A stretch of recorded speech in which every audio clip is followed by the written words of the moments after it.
It's my pleasure to introduce Dr. Daniel Weiss. He's the Polonsky Coexist Lecturer in Jewish Studies in the Faculty of Divinity. He's also a Fellow and Director of Studies in Theology and Religious Studies at Marie Edwards College. I heard Daniel speak at our summer course, and he was very good. I thought it would be good to invite him along and also to speak to us in this seminar. So he's going to talk to us about the concept of person in Judaism.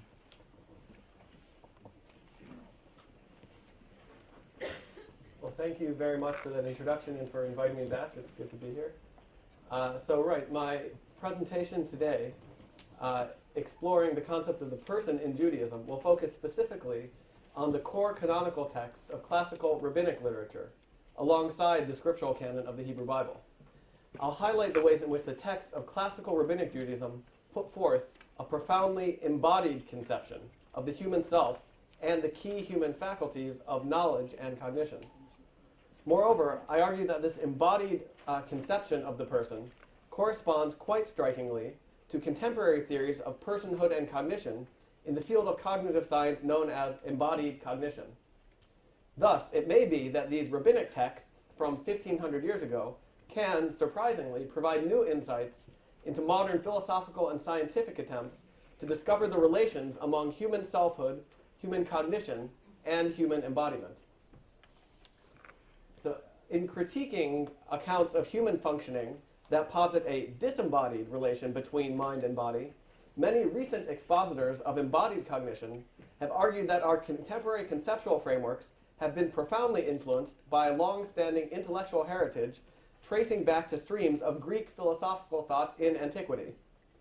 Competing present-day theories about mind and brain can thus be viewed not as arising automatically or inherently from scientific data. Rather, such theories may be structurally linked to earlier historical traditions about the relation between soul and body, and the relation of each of these to knowledge of truth and of the divine.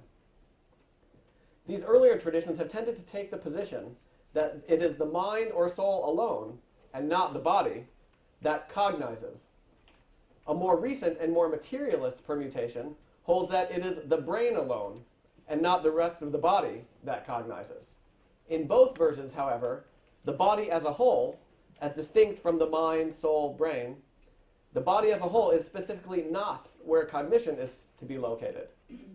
Thus, while recent scientific studies have highlighted the seemingly significant role that the body plays in shaping modes of thought and judgment, the prominent historical trend in Western thought of disembodied mind has made it more difficult to successfully formulate new theoretical accounts of embodied cognition that can properly take account of this observed scientific data. In other words, we cannot fully or easily step outside of our long-standing, inherited linguistic and conceptual frameworks. In light of these challenges, some writers, such as Varela, Thompson, and Roche, in their 1991 work, The Embodied Mind, some of these recent writers have suggested that a fruitful alternative approach might be found by drawing upon conceptual frameworks lying outside of the Western tradition of thought.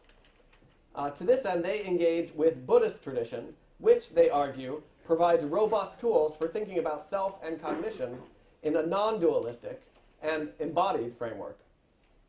So taking inspiration from their endeavors, I seek in this presentation to explore the potential resources for embodied cognition that might be drawn from engagement with the texts of classical rabbinic Judaism. However, in contrast to the specifically non-Western appeal of Buddhist thought, classical rabbinic texts represent an alternative approach that can be situated within the broader Western tradition itself. The rabbinic texts specifically engage with competing accounts of body-soul relation within the context of late antiquity, and can be seen as putting forth a philosophical or theological configuration of embodiment that can function as an interlocutor to Aristotelian, Platonic, and Stoic accounts of the self. At the same time, the rabbinic texts simultaneously relate themselves to the formulations and content of the Hebrew Bible, another core cultural text of the Western intellectual tradition. While scholars have often pointed to the Hebrew Bible as itself conveying a more embodied conception of the human being, the Bible's largely non-theoretical approach to the topic means that its direct relevance for contemporary scientific and philosophical debates has been somewhat limited. By contrast, classical rabbinic texts continue the basic embodied conceptuality of the biblical texts, while doing so in a more self-conscious and theoretically reflective manner. As such, the embodied accounts of self and cognition that are put forth in the rabbinic texts can serve as potential models for contemporary attempts at putting forth accounts that resist mind-body separation without having to abandon the language of self, God, and the soul, or the biblical heritage to which these concepts are linked. That is to say, whereas talk of a soul that survives bodily death has often been associated with a dualistic conception that seems incompatible with modern scientific modes of investigation, the rabbinic formulation of body-soul relations breaks with such associations by remaining in a non-dualistic framework, thus creating greater possibilities for simultaneously engaging with scientific and with biblical religious thought in a non-competitive and non-reductive manner. Now, before delving into the textual material, which is on your handouts before you, a few comments about the scope, the specific scope of my claims and analysis are in order. First of all, I focus specifically on the text of classical rabbinic literature, namely the text in the period bounded essentially by the Mishnah on one end and the Babylonian Talmud on the other, with an historical time span from around 200 until 600 CE. These texts, alongside the Hebrew Bible, form the crucial canonical core of the religious tradition that is today sometimes referred to simply as Judaism. However, my claims about the embodied conceptions found in these classical rabbinic texts do not expand beyond this specific scope and should not be taken as a claim about embodiment in Jewish or Hebraic thought in any general or decontextualized sense. The label of Jewish could also be applied to Philo, a late antique writer not part of the rabbinic tradition, or to Maimonides, who later becomes a prominent inheritor of the classical rabbinic tradition. However, both Philo and Maimonides have conceptions of the human self and soul that can be described as quite sharply disembodied. As such, no assumptions should be made here about how the features of classical rabbinic literature may or may not apply to other streams of or periods of Jewish thought. To be sure, many of the themes may indeed recur in the writings of a number of later Jewish thinkers, but separate presentations will be necessary for confirming this hypothesis. And in addition, the texts of classical rabbinic literature themselves represent collections of material drawn from various temporal and geographic locations over multiple centuries. They often contain multiple differing or even contradictory opinions, particularly with regard to non-empirical matters, such as the nature of the soul. And so it can often be problematic to assign any particular conception to the rabbis in a unified sense. However, I posit that the specific topics of embodiment that I'm going to examine here stand out as displaying a pattern of conceptual consistency across the various texts of classical rabbinic literature. Thus, without making a claim of perfect systematicity, my account seeks to illuminate a dominant and distinctive trend within the classical rabbinic corpus. And this trend, in turn, can set the stage for further investigations of possible relations between rabbinic Judaism and contemporary scientific theories of embodied cognition. Now, before turning specifically to the rabbinic texts, I want to begin with a very brief overview of the ways in which action and embodiment are presented in the biblical text, in the Hebrew Bible, particularly in connection with relation to a knowledge of the divine. Because the rabbinic texts specifically aim to relate themselves to the biblical texts, a brief account of the biblical texts can highlight the ways in which rabbinic Judaism continues key aspects of biblical conceptuality, while simultaneously expanding and refracting it through different terminology. Moreover, by seeing the places in which biblical formulations are vague or lacking in explicitness, we can discern the specific interpretive paths taken by the rabbinic readers of Scripture, particularly where alternative interpretive paths could also conceivably have been taken. Thus, while this brief account of biblical thought seeks to orient itself with contemporary biblical scholarship, my primary aim here is to foreground the particular elements of the biblical text that would later be emphasized by classical rabbinic literature. And in a longer version of this talk, I go more into depth into the specific claims about the biblical text, but here, due to the interest of time, I will just highlight a few key points to keep in mind when we then move on to the rabbinic texts. But I've included some other passages that you can think about how these key points may relate to them. So 3 key points. One is the biblical account of creation. In the biblical account of creation, there's no divide emphasized between any material versus spiritual elements of creation. Rather, when God sees that it is good, the description seems to be to the world and to creation as a whole, with no divide between material and spiritual. And so in these creation accounts, there's no sense that one relates to God only through non-material elements, that the material world is not separated out as disconnected from God. 2, especially in the creation accounts in Genesis 2 and 3, the human being is described as a living soul, a nefesh chaya, and this term occurs throughout the rest of the Hebrew Bible, the nefesh, so often translated as soul, which could have dualistic conceptions, but biblical scholars have highlighted that nefesh in this context is actually bound up with the living body and with physical life, and is not dissociated from the body as a separate spiritual element. So this embodied conception of the human being as a nefesh in the biblical text. Finally, the key term of knowledge in the biblical context, that the term knowledge is bound up in the Bible with practical actions. A famous example of this is the passage that the man knew his wife in Adam and Eve. So that this, there's something definitely linked to physicality there. And in general, also knowledge of God is not presented as something that is abstract or theoretical. Rather, the phrase knowledge of God in the Bible is linked to the physical carrying out of God's commandments. That the carrying out of the commandments is described as saying that this is knowledge of God. So that knowledge is then also bound up with bodily enactment of commandments. So that's just these 3 key points to keep in mind. And we'll now move on to the rabbinic texts.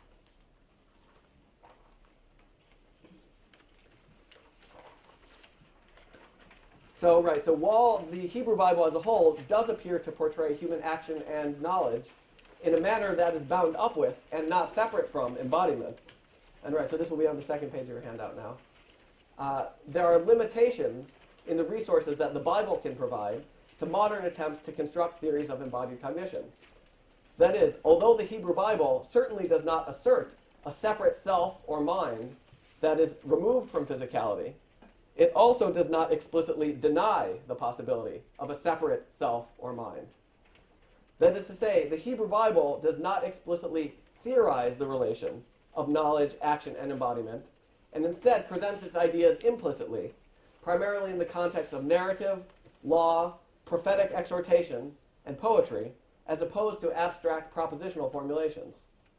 While the inherent vagueness and evocativeness of the biblical forms of expression can have multiple communicative benefits, an additional and potentially less desirable consequence is that the biblical texts, despite their seemingly holistic conceptions of the human embodiment, these texts also can be and have been interpreted along more dualistic lines that move away from embodied conceptions of the human self.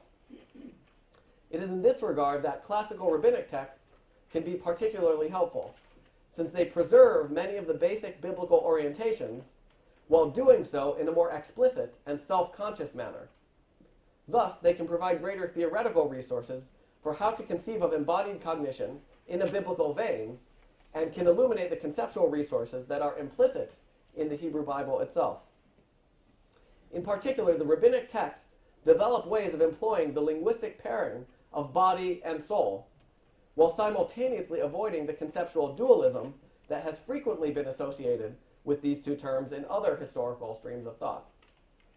Indeed, we might view the rabbinic text as deliberately taking the language of body-soul dualism that was prevalent in late antiquity, and refashioning that same language in order to remove its dualistic conceptuality. That is to say, they take what functions elsewhere as dualistic language and adapt it to embodied biblical conceptuality, rather than merely adapting biblical language to dualistic conceptuality. As such, the rabbinic texts provide models for modern attempts to reconfigure inherited dualistic language and to reshape it in the context of a non-dualistic conceptuality. And now, so before looking at some key rabbinic passages that address notions of body, soul, action, and knowledge, let's first recall that while many modern scholars have portrayed the Hebrew Bible as presenting a monistic account of the human person, there are actually elements in the Hebrew Bible itself that present aspects of duality while steering clear of metaphysical dualism. In particular, in Genesis 2:7, the creation of the human being, the passage describes the first human being as created through the combination of two distinct components. God first shapes the human being from the dust of the earth, afar min ha'adamah, but the earthling, ha'adam, is not yet living. It is only when God adds the breath of life, nishmat chayim, that the man becomes a living being, nefesh chaya.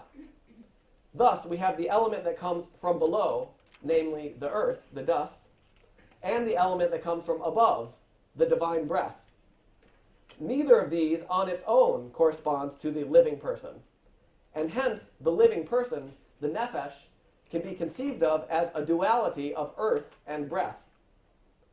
But importantly, once the human being is created, all of his actions are described in a unitary manner.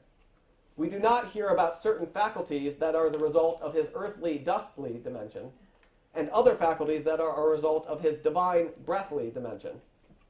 That is, there's a conceptual distinction between the two elements, but no functional or practical distinction made. The rabbinic texts then preserve this basic approach while also adding certain elements not explicit in the biblical text. For instance, the biblical text generally does not talk about the dust-breath duality of composition apart from Genesis 2:7. And after its account of the first human being, the Bible also does not generally talk about subsequent human beings as being created through a similar insertion of God's breath into dust. By contrast, the rabbinic text talks specifically of haguf, the body, which is paired alongside haneshama, the soul or breath.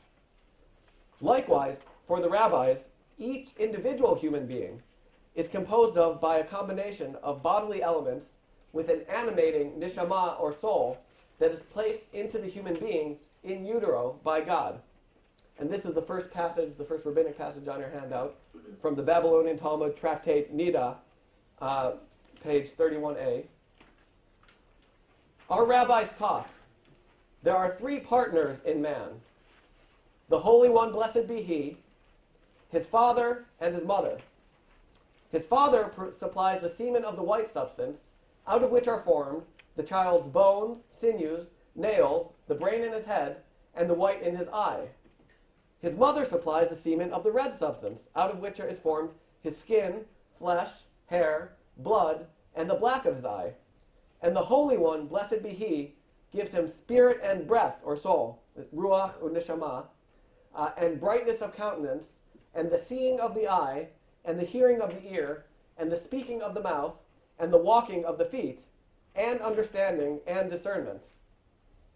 When his time to depart from the world arrives, the Holy One, blessed be He, takes away his share and leaves the share of his father and mother with them. So here, each new human being is not simply a direct derivation of what came before. The person's parents do contribute the bodily elements, sinews, bones, flesh, and skin, but the aspects of animation and livingness are given directly by God. Thus, every new human being represents a new and unique act of creation, reenacting the creation of the first human being in Genesis 2. As Daniel Boyarin points out, we can also note a difference from Aristotelian accounts of human development, wherein the father contributes the form, while the mother contributes the matter. Here, by contrast, the mother and the father play parallel, non-hierarchical roles, and both contribute equally physical and fleshly elements. At the same time, there is an additional element that comes from a realm beyond the human, namely from God, who transcends the created physical world. There is thus a transcendent element in the functioning of the living human being, a remainder that cannot be reduced to identifiable physical or natural causes. At the same time, there's no indication that the soul given by God, there's no indication that the soul has any distinctive functions that could be separated from physical embodiment.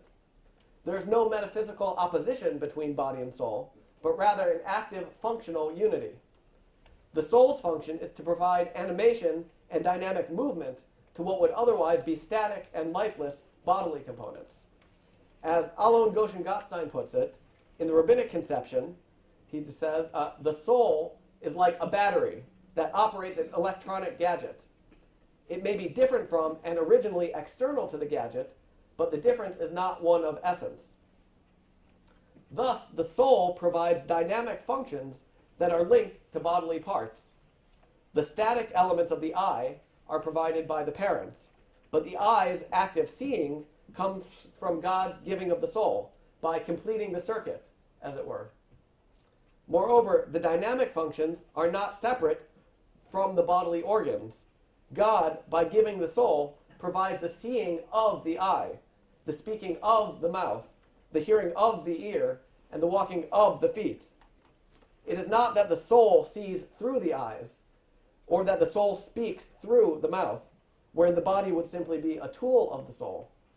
Rather, as Jonathan Schofer argues, the soul in rabbinic literature need not be understood as a superior controlling center.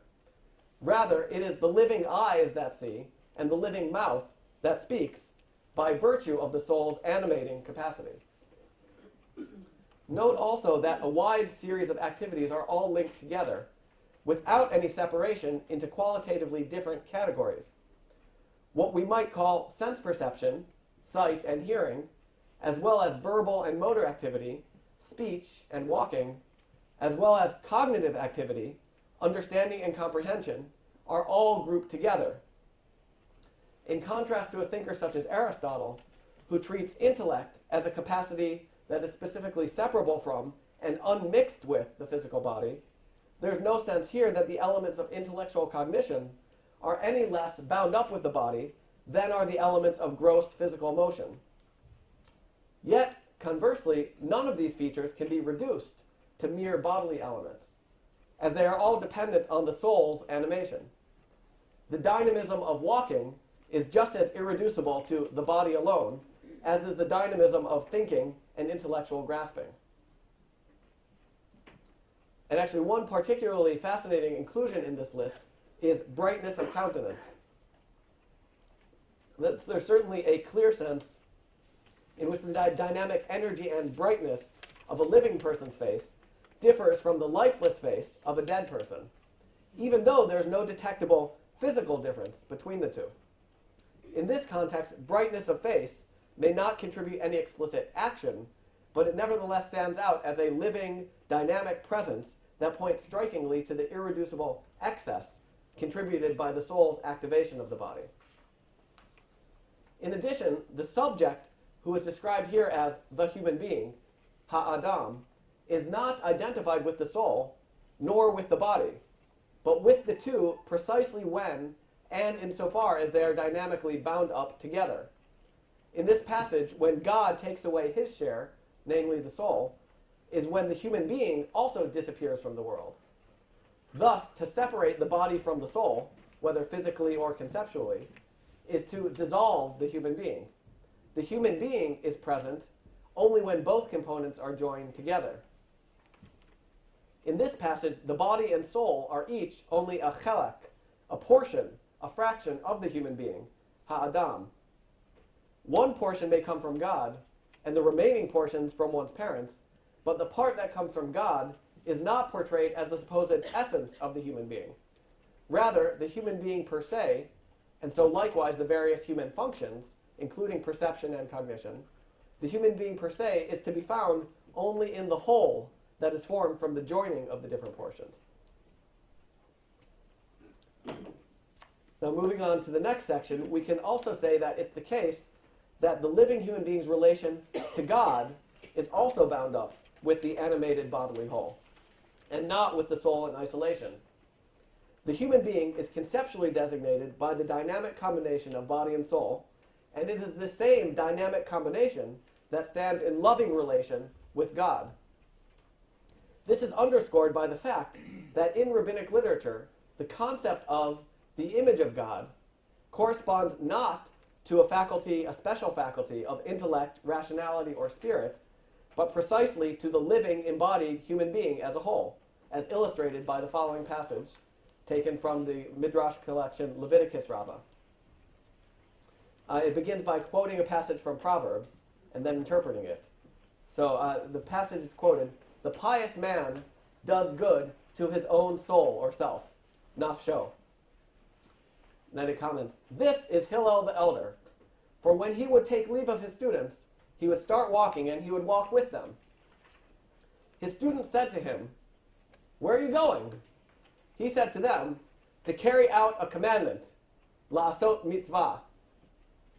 They said to him, 'And what is this commandment?' He said to them, 'To wash in the bathhouse.' They said to him, 'Is this a commandment?' He said to them, 'Yes, if it is the case that for statues of kings that they place in their theaters and their circuses, one who is appointed over them polishes them and washes them, and they even pay him a salary for doing so, and not only that, but they exalt him among the great ones of the realm, how much more so in the case of me? For I was created in the image and likeness of God, as it is written, for in the image of God he made the human being.'" Here, washing and cleaning one's external flesh is precisely part of caring for oneself, nephesh, as the image of God, since the status of image of God encompasses both body and soul together. While the biblical text does not explicitly link the body with the notion of the image of God, although such thinking seems quite in keeping with the Bible's embodied conception, we see here that the rabbinic text makes an explicit and self-conscious philosophical point, wherein Hillel deliberately flouts the apparent expectations of his interlocutors. His students are surprised that washing one's body would count as a commandment, an act of divine service. They may be thinking that the service of God and the enactment of commandments that relate one to God may be more typically exemplified, for instance, by the act of prayer, which would seem less directly linked to the physical body and might be seen by some primarily as an act of the intellect or isolated soul. In contrast, Hillel maintained that I relate to God precisely through the skin of my flesh. In making this point, he does not deny that acts such as prayer also constitute relation to God. Indeed, given his students' assumptions, he must previously have emphasized such acts in his teaching, but he is concerned to emphasize that relation to God is always an action of body and soul together, and he does so by highlighting an action that cannot in any way be taken as an act of the soul alone. Moreover, by specifically highlighting the living body as the image of God, the text may be seeking to combat other understandings of the image of God that were prevalent in late antiquity. For instance, Philo identifies the image of God with the notion of incorporeal mind and rational intellect, and he specifically contrasts this to embodied and physical aspects of the human being. Thus, for both Philo and the rabbis, the person's relation to divine truth takes place via the image of God. However, for Philo, such a relation is enacted via an intellect that is separate from the body, whereas for the rabbis, the relation to God is found specifically via the physically embodied self. Thus, far from entailing a dualistic conception of mind, the rabbinic duality of body and soul functions specifically to reinforce the embodied nature of knowing, acting, and relating. Indeed, one can even argue that the rabbinic duality places a greater emphasis on living embodiment than would a claim that knowledge arises simply or purely from the body. An emphasis on the body alone would simply be a static flip side of the soul alone, whereas the rabbinic duality of both body and soul together preserves an active conceptual tension that keeps knowledge bound up with the dynamic and temporal nature of physical life. The emphasis on embodied cognition as the means of knowing and relating, as exemplified by the mitzvot, the commandments, can be pushed even further. Not simply is the physical body not excluded from the knowledge of God, rather, in terms of knowing and relating to the transcendent, the body is crucially necessary for human beings. Commenting on Psalm 115, the Talmud expounds, and this is the next passage on your handout, as to what David said in the psalm, "The dead do not praise the Lord," this is what he meant. Let a human being, Adam, always engage in Torah and commandments, mitzvot, always engage in Torah and commandments before he dies. For as soon as he dies, he is restrained from the practice of Torah and commandments, and the Holy One, blessed be he, finds nothing to praise in him. Here, it is specifically during the time when the human being is physically embodied and alive that she is able to connect to God. In this sense, the body is not at all a prison in which the soul is trapped.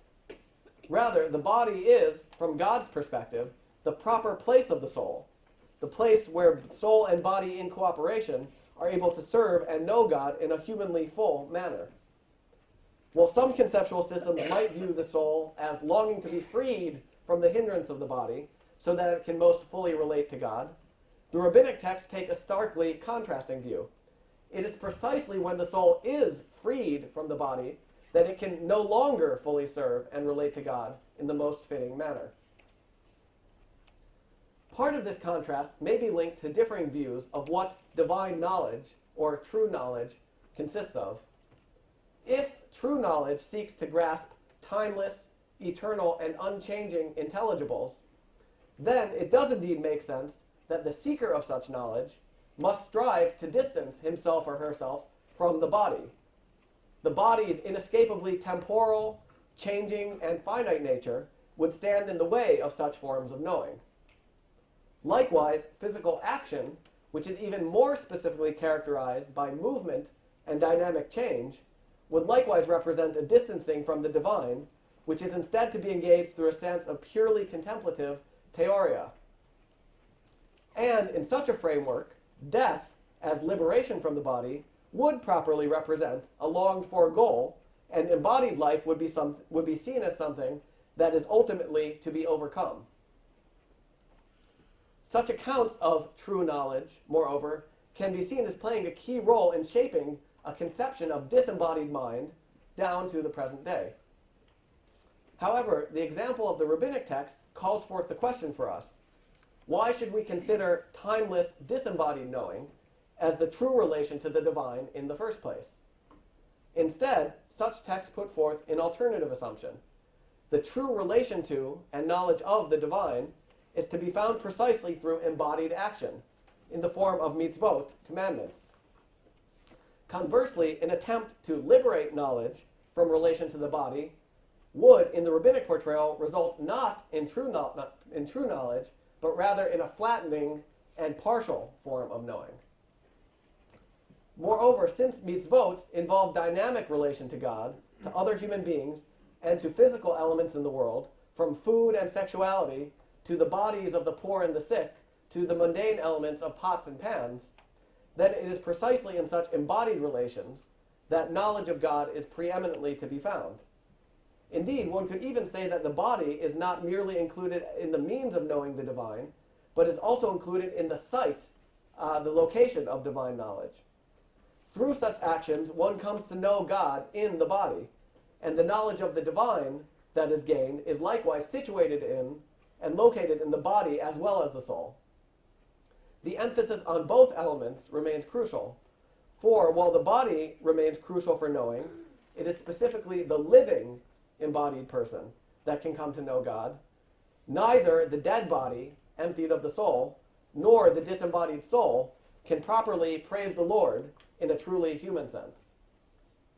Hence, in the classical rabbinic framework, knowledge and cognition remain closely tied both to embodiment and to dynamic enactment. So moving on now to the less rabbinic text. So I want to comment here on the fact that a final element of the rabbinic conception of knowledge, self, and embodiment is to be found through a consideration of its eschatological vision. If God is to be praised specifically by the embodied human being, it could appear as though death would be the tragic but unavoidable end of the story. However, a central and dominant element of classical rabbinic Judaism is its conviction and insistence upon a resurrection of the dead in the messianic future, wherein the soul will be restored to the body, to be judged by God, and thus for the human being to enter into the world to come in a re-embodied form. In this framework, one's current bodily life is not the ultimate state of affairs, since otherwise the self would be lost upon the death of the body in the present era. However, the disembodied state of the soul after death is also not the ultimate state of affairs. Instead, the ideal state of affairs is represented as a restoration of embodiment, thus upholding the notion that the body is indeed the proper place of the soul, and conceptually enabling embodied action to maintain its status as the proper means of knowing and relating to God. If eschatological accounts convey a culture's conceptions of what is really real, then the classical rabbinic account resists the apparent finality of death and of separation of body and soul, and upholds embodied life as the true mode of human existence before God. Rather than death representing a liberating overcoming of embodiment, the rabbinic texts portray eschatological re-embodiment and revivification as a liberating overcoming of death. Moreover, the rabbinic texts display a keen awareness of competing approaches to body and soul, and seek explicitly to counter them and to highlight their problematic nature. Such alternative frameworks, moreover, present not merely conceptual or theoretical risks, but even more significantly, practical and ethical problems. Consider the following Talmudic staging of a dialogue between Rabbi Judah Hanasi, the compiler of the Mishnah, and Antoninus, a stock figure of a philosophically minded Roman emperor, whom some scholars, somewhat speculatively, have hypothesized may be a representation of Marcus Aurelius. So, Antoninus said to Rabbi Judah Hanasi, "The body, Haguf, and the soul, Haneshama, can both free themselves from judgment. Thus the body can plead, 'The soul has sinned,' the proof being that from the day it left me, I lie like a dumb stone in the grave, powerless to do anything. Whilst the soul can say, 'The body has sinned,' the proof being from the day I departed from it, I fly about in the air like a bird and commit no sin." He, Rabbi Judah Hanasi, replied, "I will tell you a parable. To what may this be compared? To a human king who owned a beautiful orchard which contained splendid figs. Now, he appointed 2 watchmen therein, one lame and the other blind. One day the lame man said to the blind, 'I see beautiful figs in the orchard. Come and take me upon your shoulder, that we may procure and eat them.' So the lame bestrode the blind, procured, and ate them. Sometime after, the owner of the orchard came and inquired of them, 'Where are those beautiful figs?' The lame man replied, 'Have I then feet to walk with?' The blind man replied, 'Have I then eyes to see with?' What did he, the king, do?" The owner of the orchard. "He placed the lame upon the blind and judged them together." Then it comments, "So will the Holy One, blessed be he, bring the soul and replace it in the body and judge them as one. As it is written," and here's a somewhat creative interpretation of the verse from Psalms, which says, "He shall call to the heavens above and to the earth that he may judge his people." And the people there is written as amo, but with different vowels it can be read as emo, which means with him, so that he may judge with him. He shall call to the heavens from above, this refers to the soul, and to the earth that he may judge with him, this refers to the body. Here, Antoninus puts forth 2 potential configurations, each of which, notably, treats body and soul as functionally separated from one another. The emperor's two posited arguments here can, moreover, be viewed as representing, in the first instance, a form of spiritualism, in which it is really the soul, as a disembodied intellect, and not the body, that is the true agent and represents the true self. In the second instance, we can see a form of materialism or physicalism, in which it is the body that is identified with human action, will, and agency, relegating the soul to a mere inessential epiphenomenon. Moreover, because each of the two arguments are presented as equally convincing, with no real way of legitimating one of them over the other, the result is that both of them function as two sides of the same coin, with the shared consequence of undermining moral responsibility and accountability. Here, then, a disembodied or dualistic account of the human being is not merely theoretically incorrect, but is profoundly morally detrimental. In contrast, Rabbi Yehuda Hanassi's parable and response emphasizes the moral and functional unity of body and soul. It is not simply the fleshly body that is the source of sin. Rather, body and soul both share culpability for transgression of God's commandments. It is precisely through this combination that the human being is able to be morally judged for his or her deeds, and thus, from a different perspective, it is through this conceptual configuration that the rabbinic texts uphold and ground the truth of human ethical responsibility. To be sure, the observed phenomena of human life naturally give rise to a certain type of duality. After all, the living body before death certainly looks and acts differently from the body after death, indicating that the animating role of the soul cannot merely be equated with the body itself. However, this conceptual duality, while legitimate as a means of conceiving of human life, must not be allowed to bleed over into a practical or essentialized form of metaphysical dualism. Rather, while human beings might make use of dualistic conceptions in order to avoid moral responsibility, the Talmudic text emphasizes that from God's perspective, the two apparently different components are viewed and judged as one, as a functional and practical unity. Thus, all forms of human agency and action, including knowledge and cognition, remain inextricably bound up with the physicality of the body alongside the animating capacity of the soul, both in this world and in the eschatological future.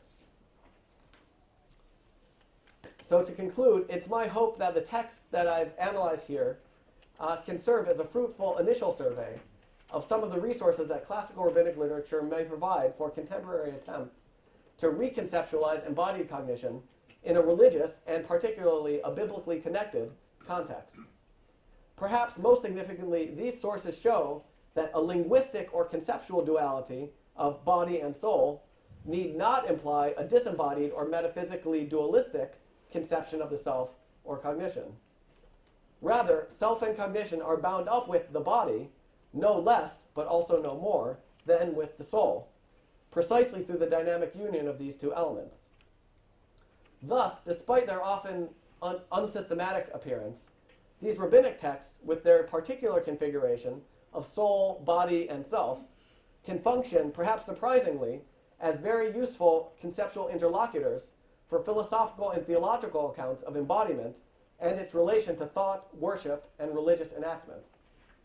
Likewise, because the rabbinic texts are able to incorporate a conception of the soul while simultaneously understanding all human faculties and functions as embodied, the texts demonstrate that contemporary cognitive theories need not automatically reject the idea of the soul in order to affirm the idea of embodied cognition. Instead, the non-dualistic duality of the rabbinic approach may serve as a fruitful alternative to both physicalism and dualism.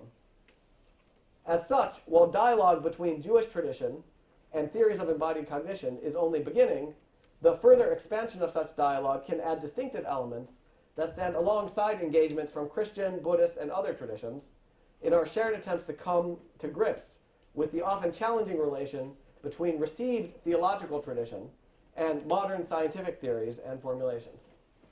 Thank you.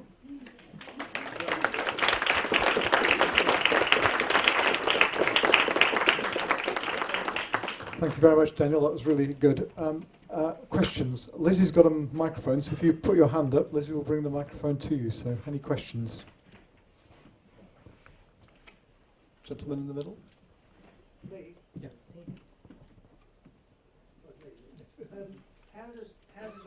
How does all this tie up with our Lord Jesus when he told various people who came to him on several occasions, you shall love the Lord your God with all your heart, soul, mind and strength. Mhm. Or he got that affirmation from somebody and he agreed with him. Well, Yeah. there was about 5 or 6 occasions when this occurred as being necessary for salvation. How does that tie up then? He's talking as if they're separate things. We've got to realise they're separate, but they work together. I suppose that's how it would be, would it? Or Yeah, no, thank you for that question. Right, I mean, the theme, so I focus here primarily on the Hebrew Bible and then in rabbinic literature. Actually, I think some similar arguments could be made in the context of the New Testament, and but also specifically the part about loving the Lord your God with all your heart, soul, and might is found in the Hebrew Bible in Deuteronomy. And so actually, I think so that one interesting notable thing is the way in which English translations can affect things. That the word for soul there is nephesh, for instance, which I didn't go into as much detail, but in the biblical context, soul, the word nephesh is linked with physical embodied life. So and wind as well. So and wind, right? So these physical. it's got that thing in the spirits as well. But yeah, so I think while the phrasing in English of heart, soul, and might could seem to indicate something separate from the body, Yeah. looking at some of the original Hebrew language and formulations in their context, I think you could show that even that verse, far from taking away from embodied service of God, would still be linked up with that. It would be, I think, the aspects of heart and soul might be less visible, but that doesn't mean disembodied. Is one way to put it. Lady here, and then this gentleman. While feeling entirely at one with the whole idea of embodied life, I just wonder if they also thought when they referred to the image of God, Yeah. what does that tell us about God then? Right. No. Very right. No, that's an excellent question. Right, because since when I made reference to other streams of thought in Philo, but then also Maimonides, who would think of the image of God as a disembodied mind. Part of the reason they might have wanted to do that is to say, well, if we want God to be disembodied, then we have to think of image of God as disembodied. So one thing it's a question in the Hebrew Bible itself. Does the Hebrew Bible conceive of God as disembodied? It's actually there are questions about seeing God, but in the Hebrew Bible there's not any explicit passages that talk about God as disembodied. So that's one notable thing. Whereas Maimonides strongly assumes that, so that comes into Judaism. But if you look in the Hebrew Bible, it's not that God has a human body, but it doesn't say, there's not a denial of embodiment per se. So what you see in classical rabbinic text, by taking the image of God as relating to the physically embodied person, the classical rabbinic texts as a whole also don't engage in assertion of God's incorporeality. And so the image of God there doesn't stand in conflict with their other thoughts. They wouldn't necessarily say God has a physical body. Physicality, this is a different conception. But the notion of bodiliness per se isn't something that they deny about God. So that could be part of what allows them to then retain the image of God as being the body and soul together. I hope that is helpful. Could I have this gentleman here? And then the lady in the middle. Thank you for a fascinating talk. Just one question of clarification. Right. What exactly do you mean by the body? Right. Because when I think, I might need my reading glasses, I might need a pencil and paper, I might need my pocket calculator, the internet. Where does the body, in a sense, stop? Right. No, this is a very good question. I mean, this is part of in the contemporary theories of embodied cognition. There's the sense that it's not clear where the body stops, or the very distinction between body and mind, or body and soul, is one that these recent theories of embodied cognition have called into question. And so part of my claim about the rabbinic texts is that, so on one hand, the Bible doesn't talk about body and soul. That you don't find that language in the Hebrew Bible. And then you do find it in the rabbinic text. But when you look at the way that they use the language of body and soul, it seems that they're not using, I think they're taking over that language from possibly the broader Hellenistic cultural context, but then reshaping the use of that language in retaining the biblical embodied conception, such that when they're talking about body and soul, they don't assign certain functions to the body and other functions to the soul, so that it's almost as a phrase, body and soul together, and they might even distinguish the soul as something that survives the body's death, but in the living human being, which is the human being is the living human being, they don't separate between different functions of the body and functions of the soul. So they don't have a sense where the body leaves off and the soul begins in terms of describing any human actions. If that's, yeah. There's a lady in the middle there, then Ruth behind. Thank you very much for a very interesting talk. Is this switched on? If any individual gets the various physical characteristics from their mother and the father, Yeah.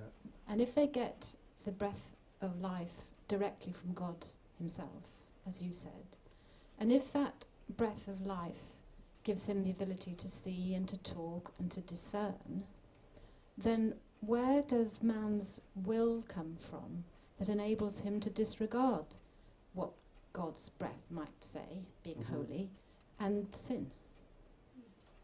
Do evil things. Right. I think the question of human will comes in. It's a very good question. My sense is that in these classical rabbinic texts, it's the human being that wills, and then the human being is composed of the combination of body and soul together, such that there's a sense in which the soul doesn't provide the will per se. It provides it's in the analogy of the battery, the power by which then the machine can be operated. But then it would be the human being, the dynamic union of body and soul, that's conceived of as the agent that wills. So, but the texts don't then say, well, how is the human being able to will per se? It's just, I think it's more presented as it's not the soul that wills and it's not the body that wills, but the human being that wills. But right, I think it could leave some things unanswered in terms of there's also I didn't talk about in here the notion of the evil inclination that appears in classical rabbinic literature, the Yetzer Hara, which is presented not necessarily in these texts as part of the human being, but as something that actually God created in the human being in these rabbinic conceptions, so that God created the human being with the evil inclination, the temptation to do evil. The question of the decision to do evil is separate, but the temptation, the inner temptation to do evil, is described in the text as created by God in the human being. And now then the text sort of question, well, why did God do that? And there is a notion that in the eschatological future, God will remove the Yetzer Hara. But so in the present era, it's described as part of God's created order, which still isn't the will, but it's somewhat in that area. Yeah. Thank you. Ruth, and then the lady at the back. Thank you. I'll ask a biologist's question. If the soul is a sort of battery that plugs in, is this another kind of dualism that raises just as many problems for neuroscience as a more classical body-soul dualism? No, thank you for the question. Well, I think at the very least, so the analogy of the battery was given by Alon Goshen-Goldstein as an analogy, so I can disavow the analogy where it fails to work. But I think no. I think it's. But the fact that the analogy involves sort of a physical insertion of something, I think, is different from the rabbinic portrayal. And I think one way of looking at a lot of the rabbinic texts is from almost a phenomenological level, that they that the soul is an animating function rather than a concrete substance that they see as involved as differentiating between a dead human being and a living human being. So that when they're looking at the difference between a dead person and a living person, they describe that in terms of the soul's animation.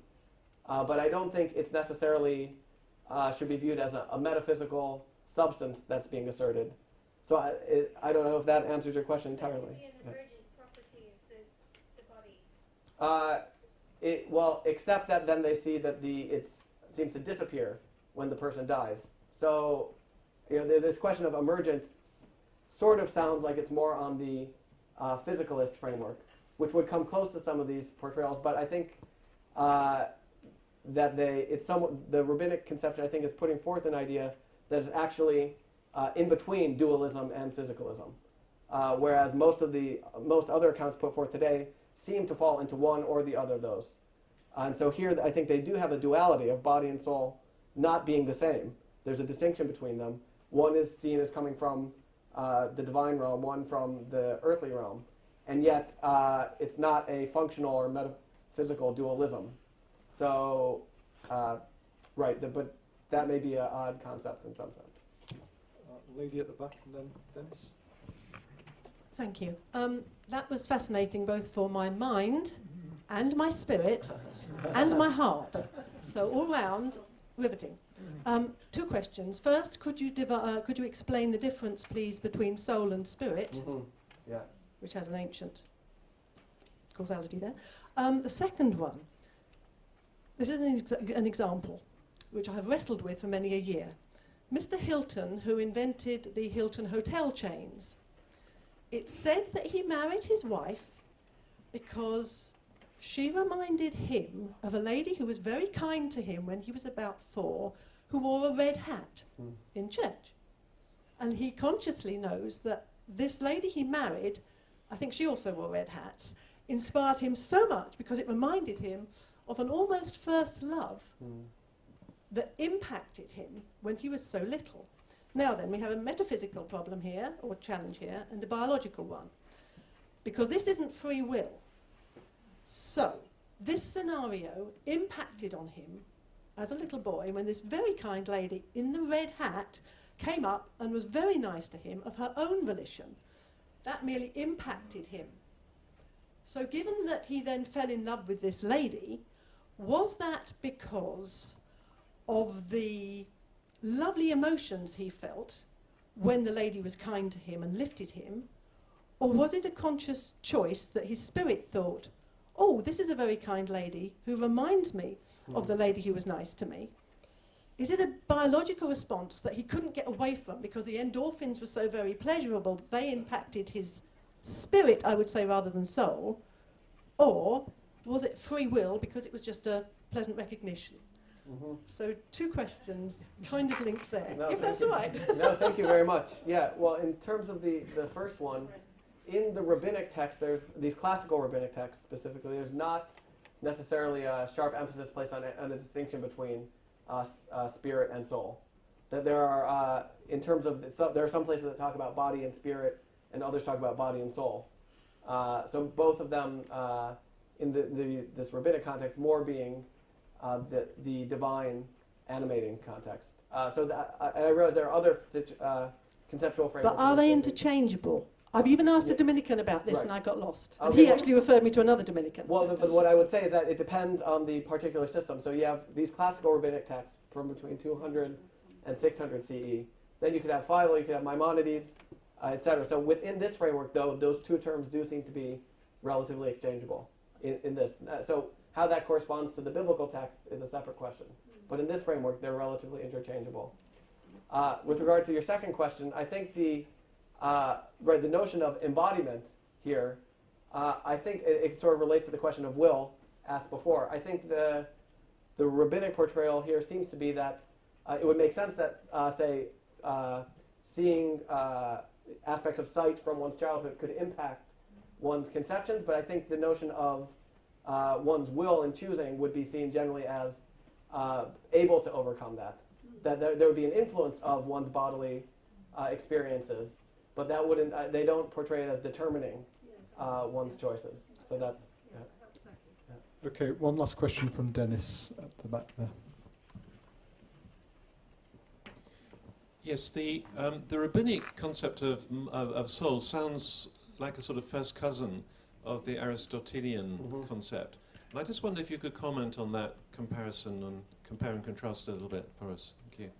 Yeah, great, thank you. No, I mean, because there are, I think, if you have Platonic, Aristotelian, etc., but I think the differences that I described, for one thing, that Aristotle tends to describe the intellectual soul as unmixed with the body and separate from the body. Whereas in these rabbinic texts, the physical actions as well as intellectual actions of cognition, all human actions and functions do seem to be from the union of body and soul together. So that's one side where it might be a slight contrast to the Aristotelian conception. The other side is that in the rabbinic conception, the soul is seen as surviving after death, to then be reinserted in the body in the eschatological future.